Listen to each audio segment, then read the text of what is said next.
Manu acabou de fazer um cafezinho, vou tomar um cafezinho e vou conversar com vocês enquanto eu arrumo a cozinha.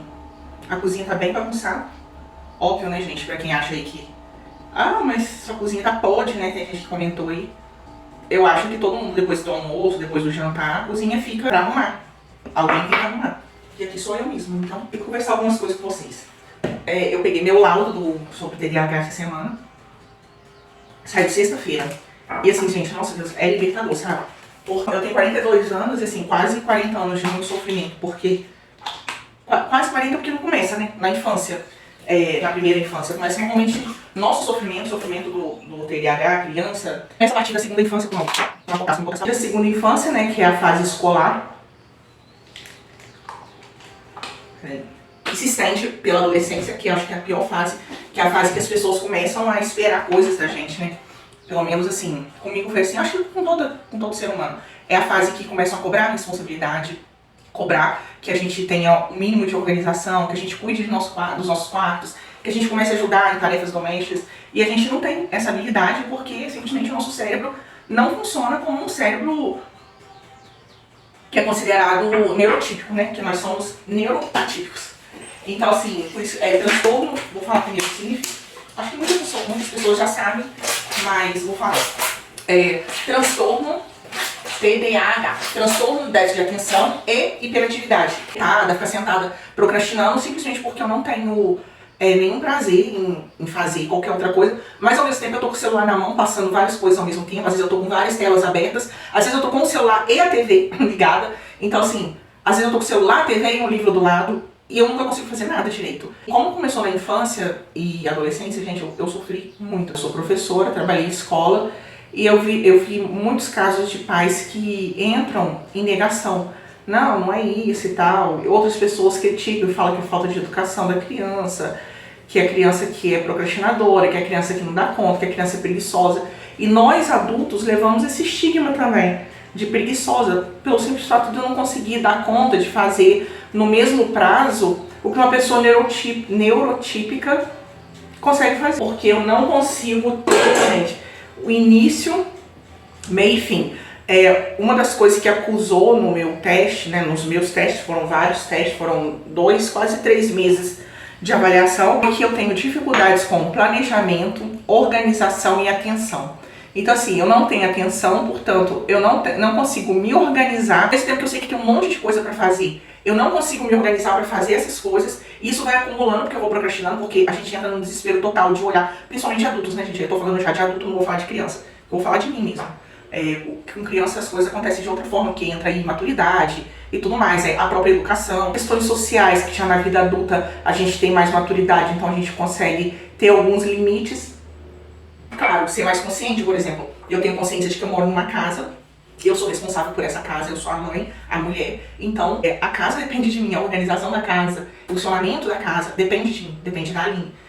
Por mais que eu queira cobrar, e eu cobro, né, claro que eu cobro, das pessoas que convivem comigo, eu exijo que elas me ajudem, o que dificilmente acontece. Minha filha me ajuda bastante. Não existe essa ideia de que eles são responsáveis, né? Porque responsável acaba sendo nós mulheres, né? A cuidar de mim. Eu sei, gente, que isso abre um leque de discussão muito grande sobre essa responsabilidade da casa ser da mulher. Uma das coisas que eu tenho trabalhado muito em mim, desde que eu decidi virar dona de casa, não é que... Olha, eu vou ficar minha boca.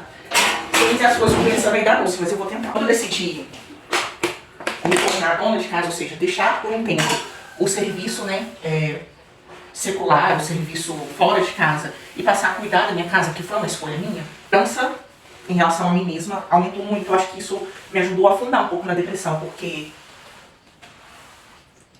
a gente se frustra muito. Eu queria ser uma dona... Eu achei assim, que eu largando o meu serviço e ficando por conta da minha casa, eu conseguiria ser uma dona de casa, como qualquer outra, né? Porque a gente pensa assim, mas eu não dou conta porque eu trabalho fora, né? Então não é fácil mesmo dar conta. Ou, se eu tô dando conta e a casa tá mais ou menos organizada, que era o meu caso, né? Que ficava, minha casa não era nem lixão, minha casa ficava arrumada, dentro do possível, óbvio. Por quê? Porque eu trabalhava, então existia uma certa não é cobrança, mas as pessoas, os outros, né, na casa, meus filhos, meu marido, puxavam pra si um pouco dessa responsabilidade de me ajudar. Afinal, eu trabalhava, Então eles sabiam, tinham essa consciência de que eu não conseguiria dar conta sozinha. Então existia uma maior cooperação. A partir do momento que eu decidi ficar em casa e decidi cuidar da minha casa, isso diminuiu muito, até porque eu mesmo tirei um pouco isso.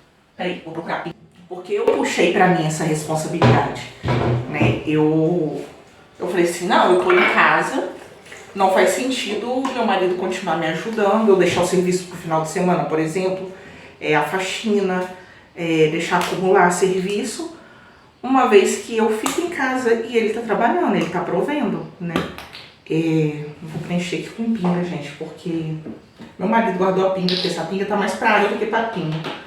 Mas vou preencher aqui porque a gente usa muita pimenta e já ela não tá muito curtida, então a gente tá gastando muito.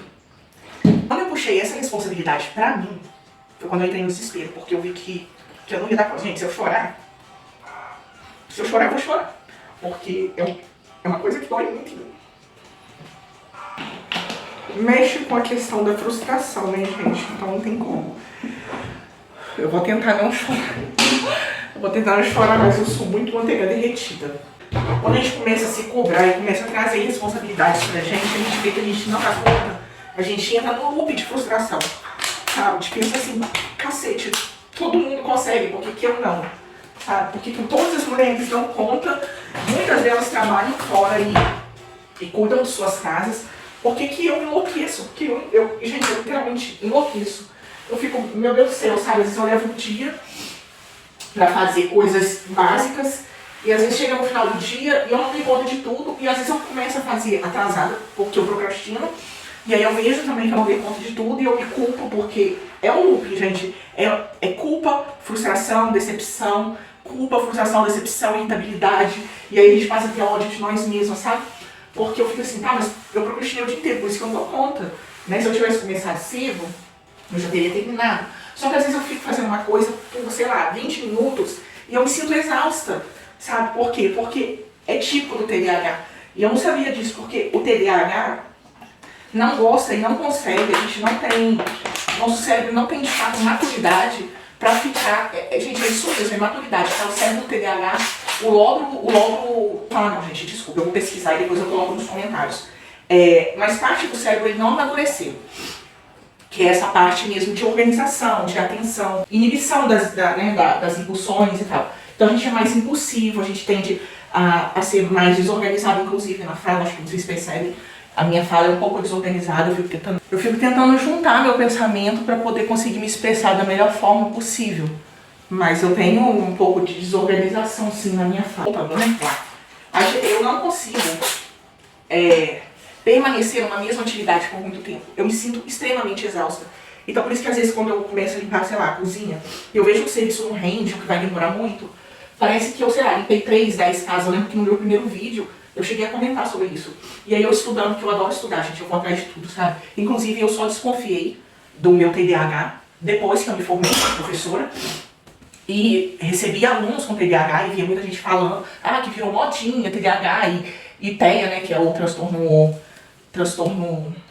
do espectro autista. Virou uma modinha, eu falei, pera, vamos estudar isso aí, né? E aí eu comecei a estudar e vi que não é uma modinha. E aí eu comecei a enxergar naqueles alunos. Eu falei, pera, eu era assim, sabe? Então assim, o acolhimento é a melhor coisa, assim. Principalmente quando se trata de criança, mas quando se trata de adulto também. Só que é muito difícil porque as pessoas, igual eu fiz, ir atrás, correr, procurar estudar, normalmente não é a realidade da maioria das pessoas. Acho que 99,9% das pessoas não estão preocupadas em querer entender sobre nenhum tipo de assunto que não interessa a elas próprias ou que não seja para facilitar a própria vida. Isso é muito triste, sabe? Porque falta muito essa questão do altruísmo nas pessoas, que é uma das virtudes assim, mais nobres que eu acho que pode existir, é o altruísmo.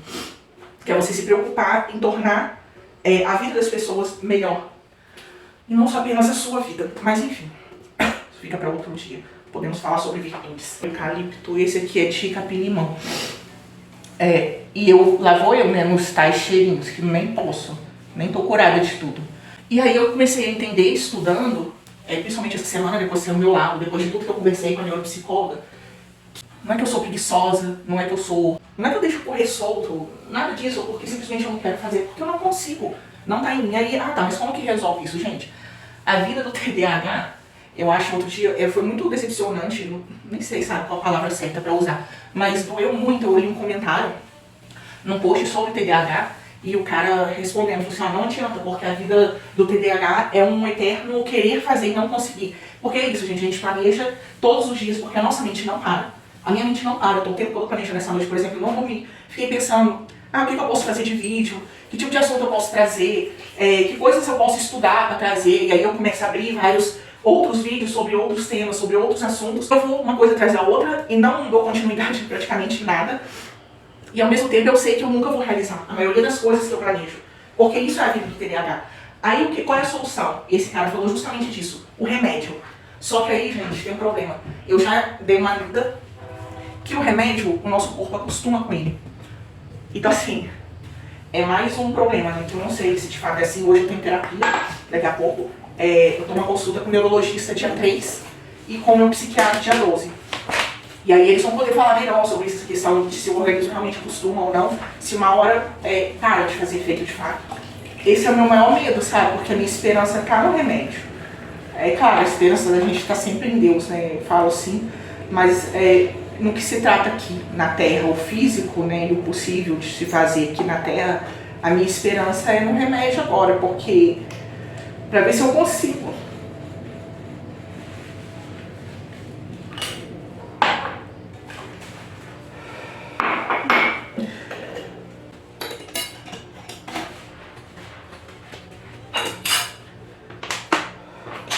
Para ver se eu consigo ter uma vida mais produtiva, mais próxima do que é considerado normal e funcional. Pelo menos para me sentir um pouco menos frustrada, um pouco menos decepcionada comigo mesmo, um pouco menos irritada e, por consequência, menos deprimida também, porque tudo isso leva a gente pro fundo do poço, gente. Porque você quer ser uma coisa, você quer dar conta. Aí, ó, isso é coisa de TDAH, né, de mudar tudo. Você quer dar conta, só que a maioria das vezes a gente não consegue, entendeu?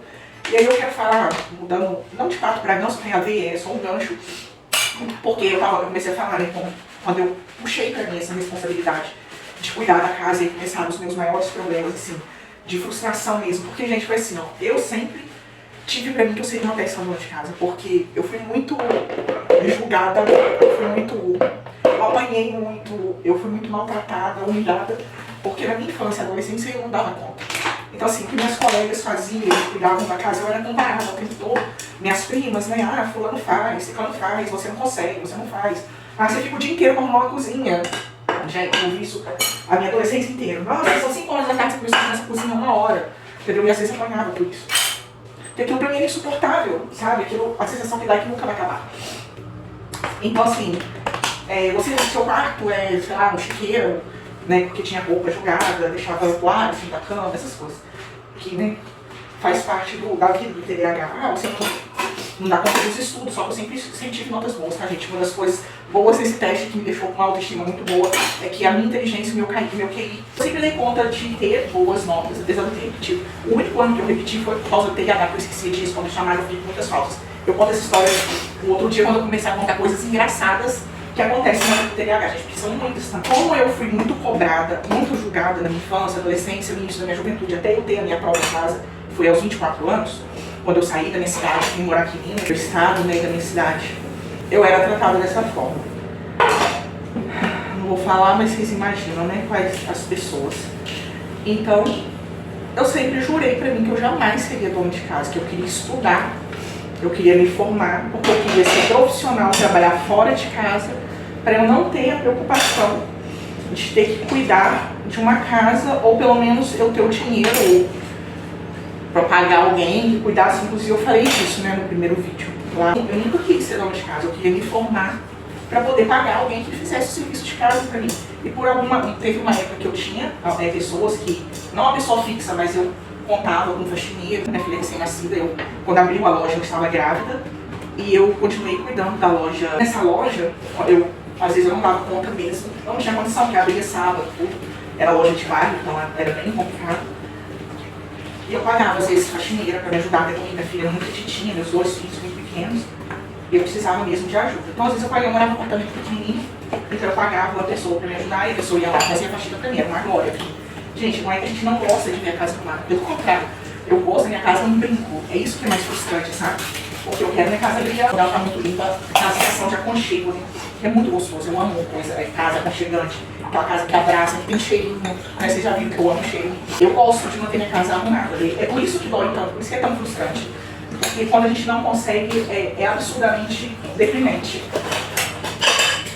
E quando eu vim morar aqui, já na roça, eu fiz minha faculdade, graças a Deus eu fiz minha faculdade sozinha, porque minha faculdade foi à distância, e assim, eu era a melhor na turma, competindo não, né? Na turma a gente não compete, mas as minhas colegas de turma eram a maioria, assim, eu tinha colega desde 17 anos até 20 e poucos anos, só mais duas, eu e mais duas da minha turma, que normalmente turma EAD são turmas imensas, eram mais de 30. E aí, eu posso dizer que eu era uma das alunas que sai melhor com a gente, sem querer nenhuma modéstia, mas é porque eu sentia aquela necessidade, eu já tinha maturidade. Eu sabia que se eu não me dedicasse, eu não ia conseguir, obviamente, e eu queria muito aquilo. Então eu estudei sozinha em casa, desde que eu não sei. Eu não sei como que você consegue, porque eu não tenho essa disciplina.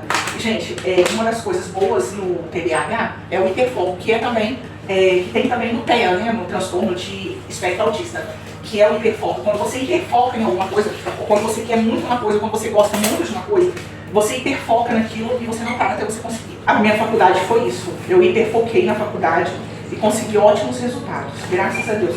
E continuei estudando quando eu saí da pausa para terapia e voltei. Que eu tava falando, apesar de ser muito sofrido, eu tava falando o seguinte, que eu achei que eu nunca seria, né, dona de casa, não queria de jeito nenhum. Porque eu sabia que eu não ia dar conta, ou pelo menos eu tinha essa crença, né, que eu não daria conta. Gente, é difícil mesmo dar conta, ser dona de casa. Só que é uma ilusão achar que eu não daria conta apenas de ser dona de casa, porque eu não dou conta de outras coisas também. Então, por exemplo, eu me formei, eu sou professora, me considero uma boa professora, graças a Deus, eu sempre estudo, eu nunca parei de estudar, desde que eu me formei em 2017, e eu não parei de estudar, nunca. Continuo estudando, vou para outras áreas, dentro mesmo da minha área, mas assim, buscar outros tipos de conhecimento, tanto que eu faço a pós-graduação. Eu não tenho vontade de ser só dona de casa, poderia, gente, não tem nada de errado nisso. Inclusive na terapia a gente estava falando exatamente sobre isso. Eu quero sim ser dona de casa, eu quero trazer essa responsabilidade. E aí entra no ponto que eu queria falar, que é sobre essa questão da mudança, de entender o valor de ser dona de casa, que não é simplesmente fazer por obrigação. Eu tenho uma casa, eu preciso cuidar, eu tenho filhos, eu preciso cuidar, eu sempre cuidei muito bem dos meus filhos, gente, diga-se de passagem. Uma coisa que eu me dediquei muito é a criação dos meus filhos, apesar das minhas limitações, inclusive de conhecimento mesmo, porque eu queria que na época que meus filhos eram crianças, e estava na fase de formação mesmo, né, que eu tivesse o conhecimento que eu tenho hoje. Infelizmente eu não tinha. Zero capaz, né, dentro da formação que eu tenho e da formação que eu estou fazendo. Eu estudo educação clássica, educação cristã clássica. Então assim, eu considero que eu tenho capacidade para ajudar outros pais a orientar, desde a tenra idade e até de bebezinho mesmo, né, sobre leitura, sobre tudo. Coisas que podem ajudar no cognitivo, na formação moral mesmo da criança, que eu não tinha esse conhecimento quando eu estava criando meus filhos. Ainda assim, pela misericórdia de Deus e pelos meus conhecimentos cristãos, bíblicos, eu consegui passar muitas coisas para os meus filhos. Meus filhos são pessoas assim incríveis. Meu filho tem 21 anos, vai fazer 21 anos, perdão, já. Minha filha tem 15 e são assim, seres humanos.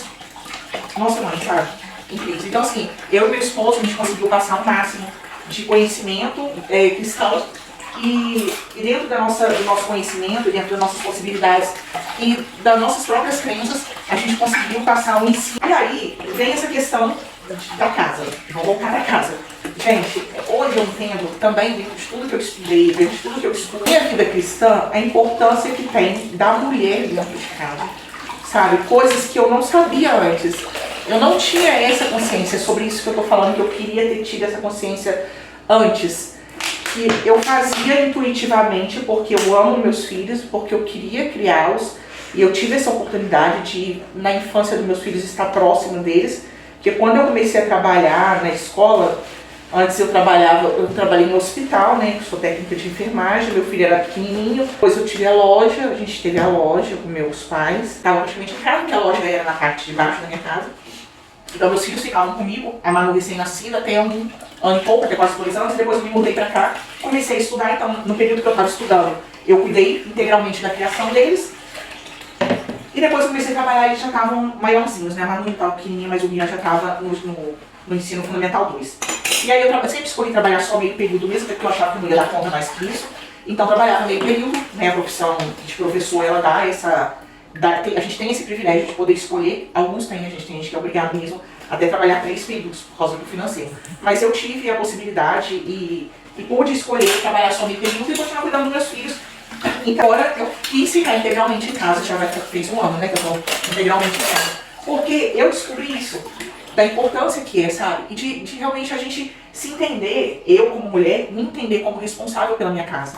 Então assim, quando eu vi que eu não conseguia, foi quando eu me frustrei assim, muito. Eu falei assim, por que muita gente consegue e eu não? É claro, gente, eu não tenho nenhuma... Ontem eu tava vendo um vídeo e a moça falando assim, vídeo sobre faxina, gente, que eu assisto esse tipo de vídeo aqui, tá? E a mulher falou assim, hoje é dia de faxina geral em casa, o dia mais esperado da dona de casa. Eu falei, tá louca? O dia mais esperado da dona de casa? Eu quero morrer o dia da faxina. Eu queria minha casa arrumada, eu queria que ela parecesse arrumada. Agora, dizer que eu sou apaixonada por faxinar a casa, eu não sou. Eu queria poder ser dona de casa tendo que apenas delegar, né? Ter alguém que fizesse eu pudesse delegar, não é a minha realidade hoje. Então assim, mas ter a minha casa organizada é minha tarefa. E quando eu entendi isso, tive 2 extremos. Um é de, cara, eu quero isso pra mim, e eu vou lutar para que eu seja isso, para que eu seja essa dona de casa, que vou dar conta e que vou ter prazer em ter minha casa da melhor forma, partindo de mim isso e não dependendo de outras pessoas, né? Ou seja, cobrando meus filhos, meu marido, que seja uma coisa que parta de mim. E ao mesmo tempo eu tive a frustração, tive que lidar com a frustração de ver que eu não conseguiria isso.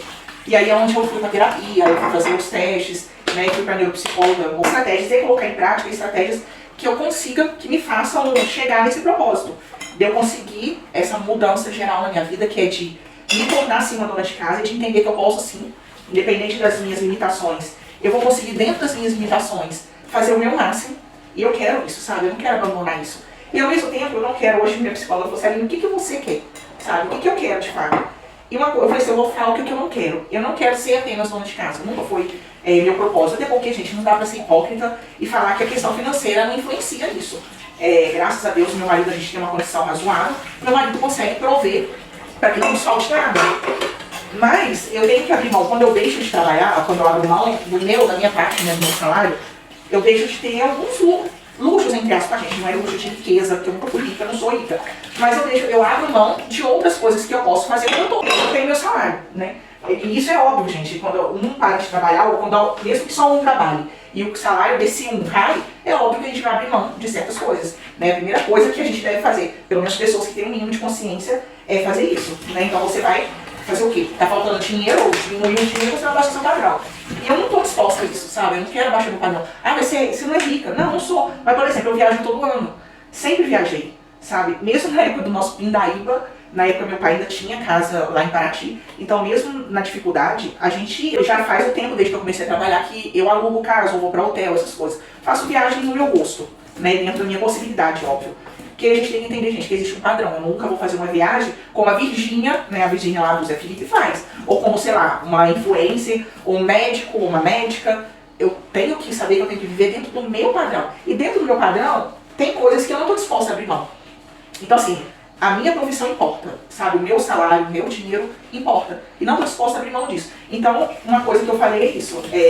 Eu quero sim ser dona de casa. Eu quero sim cuidar da minha casa, da minha família, mas não estou disposta a abrir mão do meu ganho financeiro e muito menos abrir mão dos meus conhecimentos, porque eu não quero morrer na praia, sabe? Eu estudei, eu continuo estudando e eu não quero guardar esse conhecimento para mim, eu quero colocar isso para fora, eu quero poder usar esse conhecimento de alguma forma e poder trabalhar com isso.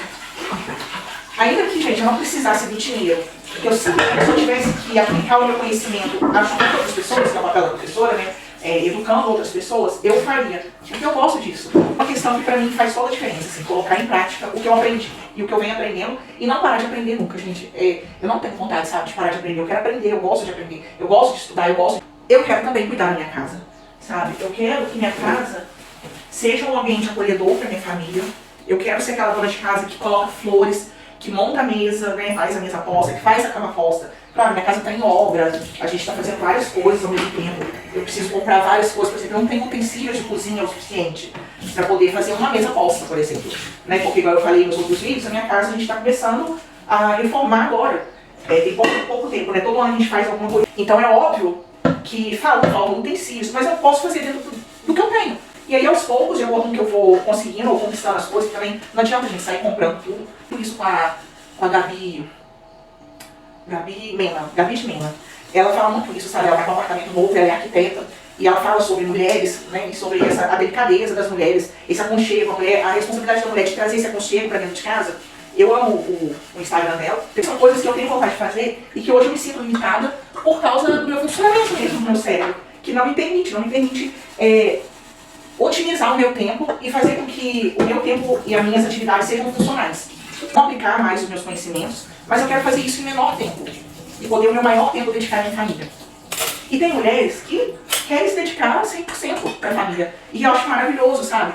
Se eu pudesse, era o que eu queria. Sabe? Se eu pudesse, era o que eu queria. Só que não adianta também a gente romantizar, gente. A maioria das brasileiras, hoje eu tenho visto muito canais e Instagrams, inclusive, que eu sigo e gosto muito, mas que eu vejo que estão totalmente fora da realidade da vida da mulher brasileira e romantizam demais essa questão de a mulher tem que ficar 100% em casa e só cuidar da casa. O papel da mulher é criar filhos e cuidar da casa.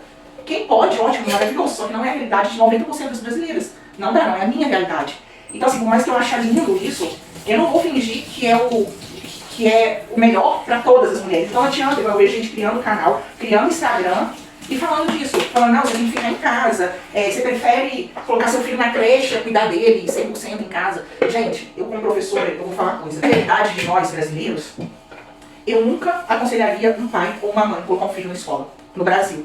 Pelo menos não pais e mães que pensam como eu e que tenham... Porque não adianta, gente, eu queria falar pra todo mundo aqui. Meu canal nunca vai ser pra todo mundo, porque eu tenho minhas crenças e minhas opiniões e minhas ideologias. Então, assim, que fique claro isso também, sabe? Quando eu falo pra pessoas que pensam e que as mesmas crenças que eu sou cristã, e provavelmente quem vai se identificar comigo ou com as minhas falas são pessoas cristãs e que têm ideologias cristãs e que têm uma base cristã. Esse tipo de pessoa, essas famílias, provavelmente não gostariam, se soubessem o que é uma sala de aula, uma escola, não gostariam de criar seus filhos numa escola secular. A preferência seria estudar os filhos em casa, poder auxiliá-los em casa, dar o seu conteúdo, ensinar questões morais, tudo em casa. Só que, gente, não é a realidade da maioria dos brasileiros. Eu sei disso, não foi a minha realidade. Não é a minha realidade até hoje. A minha filha estuda, né, em colégio secular, colégio público, né? Então, assim, não adianta eu ficar aqui pregando para que, nossa, todo mundo tira os filhos da escola, ensine eles em casa, porque a escola é isso, a escola é aquilo, a escola é uma bosta, gente, é uma porcaria. O que a gente pode fazer? Que, inclusive, um dos meus propósitos é criar, se um dia, se Deus me abençoar, um curso justamente para pais que se interessem por isso. É o FT School, que a gente tem, não sei se vocês já ouviram falar do Homeschooling, que é aquele ensino integral em casa, né? Então a mãe ou o pai, um dos pais, vai se responsabilizar integralmente pela educação dos filhos. E tem o FT School. O FT School é quando o pai ou a mãe se dedica parcialmente à educação dos filhos em casa. Por exemplo, parcialmente, parte do dia a criança vai para a escola e vai ter o ensino secular lá na escola, só que na outra parte do dia, esse pai e essa mãe, ele vai se dedicar a instruir esse filho em casa. E aí, nessa instrução, ele vai dizer para essa criança, adolescente, que seja, o que ensinar e ajudar essa criança a filtrar. O que ele deve absorver e o que ele pode descartar. O que mais? O que além do que ele foi ensinado ali, você pode trazer para essa criança, né? Porque a escola não traz tudo que uma criança precisa, a gente sabe disso. Principalmente aqui no ensino brasileiro. Então, o que mais eu posso agregar à educação do meu filho? O que eu posso trazer a mais? Isso é o que a gente chama de FT School, ou seja, você vai trazer de forma parcial aquilo que você acha interessante para a educação do seu filho. O ensino cristão, o ensino de moral, ensino de virtudes, tudo isso você vai trazer nesse outro... Ah, mas a maioria dos pais já faz isso. Mentira, a gente não faz. A gente tende a não fazer. Deixa eu fazer dor. Joga o filho na escola, entre aspas, gente, desculpa. A gente coloca os filhos na escola e acha que a escola dá conta. Foi assim comigo. Depois que eu aprendi, eu comecei a me dedicar um pouco mais, a falar um pouco mais sobre esse assunto com meus filhos. Mas não é a nossa realidade. A gente não é ensinado, não é instruído a fazer isso. E isso é o certo, sabe? Para quem, pais cristãos e pais que estão preocupados com o ensino da moral e das virtudes e do ensino cristão, precisa fazer isso, porque na escola está muito difícil. Gente. Eu vejo que muitas pessoas não estão preocupadas, ou pelo menos às vezes veem e passam por esse assunto e preferem largar para lá, ou passar e fingir que não viu, porque simplesmente não querem mudar. Eu poderia ter feito isso, sabe? Depois eu conheci vários casais, principalmente católicos. Eu não sou católica, gente. Eu sou cristã, mas não frequento nenhuma instituição religiosa. Eu não sou católica. Mas o que eu mais tenho aprendido nos últimos anos são com pessoas, casais, jovens casais católicos.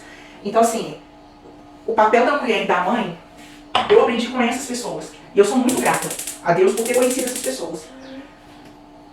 Eu poderia ter passado reto, como eu sei que muitas pessoas fazem. Muitas pessoas façam. E, tipo, até acho interessante, mas resolvem não dar atenção. Porque mudar dá trabalho. Educar dá trabalho. Criar novas estratégias de vida, de educação, de mudar o nosso cotidiano em geral, mudar o nosso ser, a nossa essência. Tudo isso dá trabalho. E quando a gente percebe que outras pessoas estão mudando, a gente olha para essas pessoas e percebe que é possível mudar, a gente tende a fechar os olhos ou ignorar essas pessoas, simplesmente. A gente ignora, ou a gente debocha, ou a gente acha graça, ridiculariza. Sabe por que isso acontece? Pelo simples fato de que você perceber que você tem que mudar e que é possível mudar e que isso vai te dar trabalho e você não quer ter esse trabalho, é mais fácil agir dessa forma. Não foi a escolha que eu fiz. Eu falei, eu quero ser isso, eu quero mudar. Eu quero ser uma melhor dona de casa, eu quero ser uma esposa melhor, eu quero ser uma mãe melhor. E, óbvio, além do trabalho, por causa das minhas dificuldades, né, minhas dificuldades físicas e químicas, porque é físico e é químico o cérebro, esse mau funcionamento do cérebro do TDAH, gente, é real. Tanto que é visto em ressonância magnética. Isso causou pra mim muita frustração, sabe? Muita ansiedade. Só que assim, eu tô trabalhando isso na terapia para que seja possível eu ser essa pessoa que eu quero, porque eu não quero abrir mão disso, sabe? Eu não vou passar reto, eu não vou fingir que não pode, que não é possível, só porque eu não quero ter o trabalho. Mudar, às vezes, é necessário. Entender que dá pra mudar, é necessário, mas querer é o principal, sabe? Fingir que aquilo é ridículo, enfim, é uma forma de fuga, sabe? E se você tem interesse em mudar, gente, eu falo, faça o quanto antes, sabe? Se você tem os mesmos problemas que eu com TDAH, provavelmente você vai encontrar as mesmas dificuldades que eu tenho encontrado e aí você vai ter que buscar ajudas, assim como eu tenho buscado. Mas se você é uma pessoa neurotípica, pra você tá assim, meio caminho andado, eu diria. Só faça, sabe? Se você tem interesse em tornar uma mulher, a gente tem que parar de se preocupar com o julgamento, com essa cultura de que, nossa, a mulher precisa e tem que trabalhar fora. Se você precisa e tem que trabalhar fora, o faça. Mas não deixe a família e a sua casa de lado, sabe? Entenda que a cultura moderna, ela tenta falar que a mulher que cuida de casa é uma mulher extremamente sobrecarregada, a qual é exigido dela. Simplesmente eles fazem com que pareça impossível e que você desista de ser uma boa mãe, uma boa esposa e uma boa dona de casa. Eles querem isso, gente. Essa cultura, né, que a gente chama de cultura woke, e essa cultura moderna mesmo, o próprio feminismo, do qual eu sou contra, ele tenta embutir na nossa cabeça que você não precisa ser nada disso. E você não tem que ser. Só que com isso, gente, a gente está vendo a instituição, a maior instituição que foi feita, criada por Deus, que é a família, sendo destruída todos os dias. Sabe? Não é o que eu quero, não é o que eu quero pra mim, não é o que eu quero para meus filhos. Eu não quero ter uma família destruída porque eu não cumpri com a minha responsabilidade. Nós, mulheres, a gente é sim o esteio do nosso lar. Sabe? A gente é a base, a gente é aquela que vai trazer essa questão da união, sabe? Igual galinha que coloca os pintinhos ali de baixo. A união dos filhos, a união do seu esposo com os filhos, essa paz, isso tem que partir da gente. Só que é muito difícil. Só que não é impossível também. Então, assim, deixar que as pessoas ditem pra gente o que é certo é o que mais tem acabado com a vida das famílias. Porque a cultura moderna não quer, eles querem famílias destruídas. Quando eu vejo que pessoas conseguem ser melhor do que eu tendo a rebaixar essas pessoas, ou a rebaixar conceitos, para poder fazer com que essas pessoas se igualem a mim. Porque eu não quero, e eu não quero mudar, e eu não vou mudar. Rebaixar torna a minha vida mais fácil. Só que não vai ser fácil, né, gente? Aqui na Terra não vai ser fácil. Eu tenho aprendido muito, eu fui criada, né, na igreja cristã, fui criada como cristã e sou cristã, e o nosso foco não é aqui na Terra. Tudo que a gente faz aqui na Terra, né, só quem estuda a vida dos santos, e quando eu falo santos, gente, claro, eu não sou católica, então eu vejo os santos como exemplos de pessoas, sabe? Exemplos a serem seguidos. Então quando a gente estuda, eles são pessoas que se aproximaram, que mais se aproximaram da santidade de Deus e que mais se aproximaram na eternidade de ter uma vida eterna com Deus. Então assim, o nosso foco jamais, para quem é cristão, tá? Quem não é não vai se identificar com as minhas falas. Jamais o nosso foco tem que ser apenas aqui na Terra. Quando eu entendi isso, eu falei, eu preciso mudar, sabe? Eu preciso ser essa pessoa diferente, eu preciso servir. Porque servir é uma virtude. Quando se trata de mulheres, a nossa função, a função da mulher, mais do que de qualquer outra pessoa, é a de servir. A gente pode ver as mulheres bíblicas, todas elas estiveram nesse papel, sabe? O papel de servir. Não servir como escravas, não servir de uma forma violenta. Não. Eu tô falando de você ter boa vontade de servir. De você viver pro outro como uma virtude, entendeu? Não apenas como uma obrigação. Não tratar isso como virtude, ser uma mulher piedosa, uma mulher virtuosa, uma mulher que se preocupa com os outros mais do que consigo mesma, se preocupa com seus filhos, porque os filhos, gente, nossos filhos, quando a gente cria bem nossos filhos, a gente faz com que o mundo seja melhor, porque eu vou estar criando pessoas, vão tornar a vida de outras pessoas melhores. Então, quando eu crio seres humanos que tenham moral, que tenham virtudes, eu estou criando seres humanos melhores, para que o espaço que essas pessoas, por onde os meus filhos passarem, será um espaço melhor, será um ambiente melhor. As pessoas com quem eles conviverem terão uma experiência melhor estando perto deles. E isso é o meu papel, sabe? O papel da mãe e da mulher é esse. É justamente de ensinar isso. Então, se a gente for ver o peso disso, é muito grande, porque para o mundo ser melhor, ele depende das mulheres, de nós mulheres. Porque se eu crio um monte de pessoas arrogantes, pessoas que são impiedosas, pessoas que não têm nenhuma virtude, pessoas que não são altruístas, pessoas que não têm esse senso de que você convive no espaço com outras pessoas e que não dá pra você ser egoísta e pensar só em si mesmo e querer que seu espaço seja melhor do que o do outro, que as suas coisas sejam melhor do que as dos outros. Pessoas que mentem, pessoas que ludibriam, essas pessoas são criadas por nós mulheres. Então se a gente faz isso, ou seja, o contrário do que é certo, ou se a gente não se preocupa em fazer o certo, a gente está tornando um mundo muito pior. E não adianta a gente jogar pra, sei lá, mas os pais, né, que é a cultura moderna. Ah, mas os pais, gente, os pais, por mais que eles tentem, eles nunca terão o mesmo poder que as mulheres têm. Sabe por quê? Porque o poder que a gente tem de educar, de dar aconchego, de ensinar, é um poder que já foi dado pelo divino, por Deus. Entendeu? Ele já foi... A gente já nasceu com esse dom, é um dom.